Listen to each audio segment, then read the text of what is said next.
এই বয়সটা তো অস্থিরতার বয়স, এবং এই অস্থিরতার বয়সের কারণেই তো তারা আন্দোলন করতে পেরেছে, রক্ত দিতে পেরেছে, জীবন দিতে পেরেছে। আমরা যখন আন্দোলন নিয়ে খুব ঝামেলায় পড়েছি, যে আমরা নানা কৌশলগত আন্দোলন করছিলাম, কিন্তু পুলিশি নির্যাতনের মুখে আমরা কোনোভাবেই আন্দোলন দানা বাঁধানোর সর্বোচ্চ চেষ্টা করেও আমরা আগাতে পারছিলাম না, তখন কিন্তু আমরা সবসময় ভাবতাম যে এই আন্দোলন সবসময় হয়েছে কিন্তু ছাত্র এবং শ্রমিকরাই আন্দোলনে সবসময় বিজয়ী শক্তি হিসেবে আবির্ভূত হয়েছে।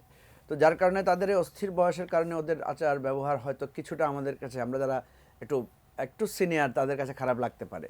তো আমি মনে করি এটাকে ক্ষমা সুন্দর দৃষ্টিতেই দেখতে হবে, এবং এভাবেই তারা পোক্ত হয়ে উঠবে। এই যে একজন দর্শক প্রশ্ন করলেন, এটাই গণতান্ত্রিক প্রক্রিয়া। এই সমালোচনা তারা শুনবেন, সমালোচনা তারা গ্রহণ করবেন। আরেকজনের প্রশ্ন করেছেন যে তাদের আর্থিক আয়ের উৎস কি। তো আন্দোলন যে সংগ্রাম করেছে, তখন তো আপনি এই প্রশ্নটা করেন না যে আয়ের উৎস কি, এত বড় বড় মিছিল কিভাবে করছে, কিংবা তারা যখন ঢাকা বিশ্ববিদ্যালয়ে যে ত্রাণের বিশাল মানে মানুষ এসে তাদেরকে ত্রাণ দিয়েছে, আমরা তো দেখেছি যে তাদের প্রতি মানুষের এক ধরনের সহমর্মিতা আছে। এখনও হয়তো মানুষ সেই সহমর্মিতা নিয়ে তাদেরকে সাহায্য করছে, এবং আমরা তো দেখছি যে তাদের অনেক ওয়েল উইশার আছে, অনেকে চান যে একটা নতুন রাজনীতি গড়ে উঠুক। কিন্তু একটা সত্য কথা, যে এই প্রশ্নগুলো কিন্তু রাজনীতিতে আগে যেটা করে নাই, যেমন আপনি যদি এখন দেখেন, এখন যদি তারা একটা ত্রাণ তৎপরতার জন্য আহ্বান জানায়, অনেকে প্রশ্ন করেছেন যে এখন কি সেভাবে মানুষ স্বতঃস্ফূর্তভাবে দেবে কিনা। এবং তাদের ওই ত্রাণের ক্ষেত্রে কিন্তু একটা প্রশ্ন উঠেছিল যে অ্যাকাউন্টে টাকা রয়ে গেছে, ডিস্ট্রিবিউটেড হয় নাই।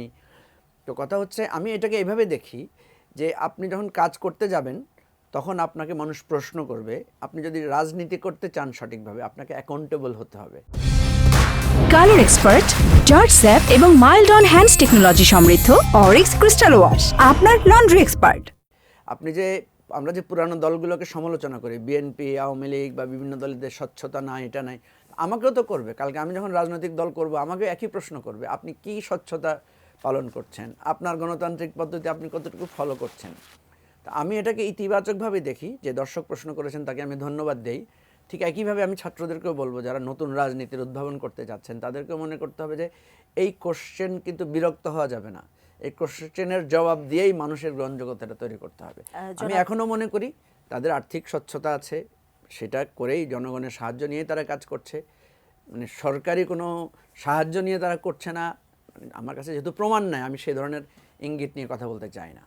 এই যে একে অপরকে এক ধরনের হেয় করে কথা বলা, বা একটা ব্লেম করা, বা এটাকে আমরা যেটা আমাদের ইয়াতে বলি যে এক ধরনের ব্লেম গেম, তো এটা আমাদের রাজনীতির একটা কদর্য রূপ, এটা করে আমরা অভ্যস্ত।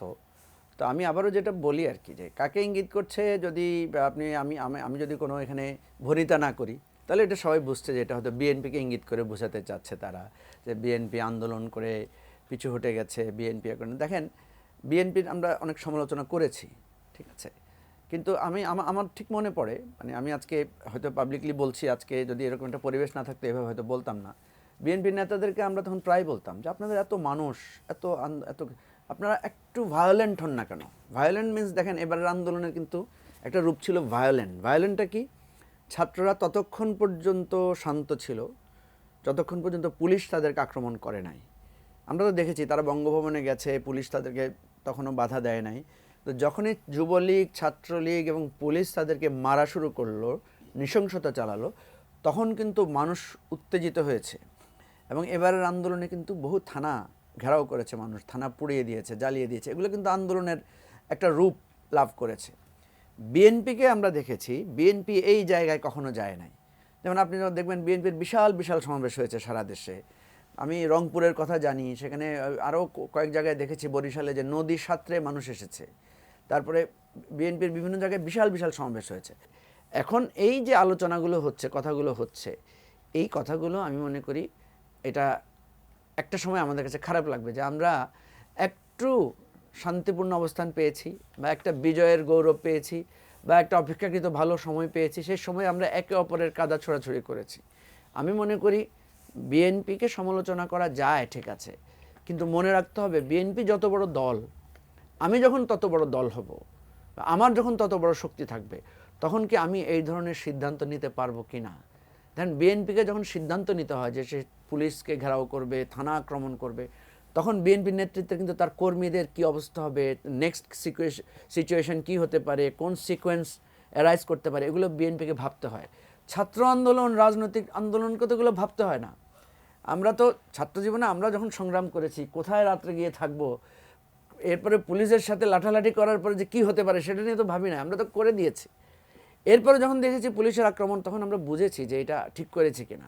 তো সেজন্য আমি যেটা মনে করি, এই আন্দোলনে বারবার যে কথাগুলো ঘুরে আসছে, যে আমরা আকারে ইঙ্গিতে, এটা আমি বিএনপির দুঃখের সাথে বলছি, আমি শুধু বিএনপিকে বলছি না, আমরা যারা পুরানো রাজনীতির কর্মী আছি, আমাদের অনেকে দেখেছি আমরা ছাত্রদের সম্পর্কে হেয় করে কথা বলেছি, যে ওরা হঠাৎ করে 3 সপ্তাহ 1 মাসের জন্য কোত্থেকে আসলো, ওরা তো নির্বাচন যখন আমরা ভোট দিতে পারি নাই তখন তো ছাত্ররা কেউ আসে নাই, এই নানা কথা আমরা বলছি। কিন্তু আবার ছাত্ররা বলছে যে ওনারা তো পারেন নাই 15 বছর, আমরাই তো এসে বিজয় অর্জন করেছি। এই দুই কথার মাঝখানে দাঁড়িয়ে আমাদেরকে বলতে হবে, বাবা যেমন, সন্তান যেমন বাবাকে অস্বীকার করতে পারে না, ঠিক বাবাকেও কিন্তু সন্তানকে স্বীকৃতি দিতে হয়। সন্তান যখন একটা বড় কৃতিত্ব জাহির করে, তখন বাবাকে বলতে হয় যে আমার সন্তান আমাকে ছাপিয়ে গিয়েছে। আমি এখানে অনুরোধ করব, রাজনৈতিক নেতৃবৃন্দ, এখানে প্রিন্স ভাই আছেন বা আমাদের কথা হয়তো অনেকে শুনছেন, আমরা বলবো এই নতুন পুরাতনের দ্বন্দ্বের জায়গায় দাঁড়িয়ে একে অপরের প্রতি, পরস্পরের প্রতি শ্রদ্ধাশীল হতে হবে, একে অপরের কৃতিত্বকে স্বীকার করতে হবে। ছাত্রদেরকে আমি অনুরোধ করব, তোমরা এ কথা বলার দরকার নাই যে আপনারা কোথায় ছিলেন, পারেন, বলেন যে আপনারা অনেক লম্বা সংগ্রাম করেছেন, আপনারা অনেক কষ্ট করেছেন, আমরা এসে আপনাদের পাশে দাঁড়িয়েছি, বিজয় হয়েছে। ঠিক তেমনিভাবে বিএনপি সহ আমরা যারা আছি, আমাদের বলা উচিত, হ্যাঁ, আমাদের 15-16 বছরের সংগ্রামে আমরা শেখ হাসিনাকে কোণঠাসা করেছিলাম, কিন্তু পরাজিত করতে পারি নাই। তোমরা এসেছো বলে আমাদের শক্তি তৈরি হয়েছে, আমরা পরাজিত করতে পেরেছি। আসো এবার দেশটা সবাই মিলে আমরা গড়ি।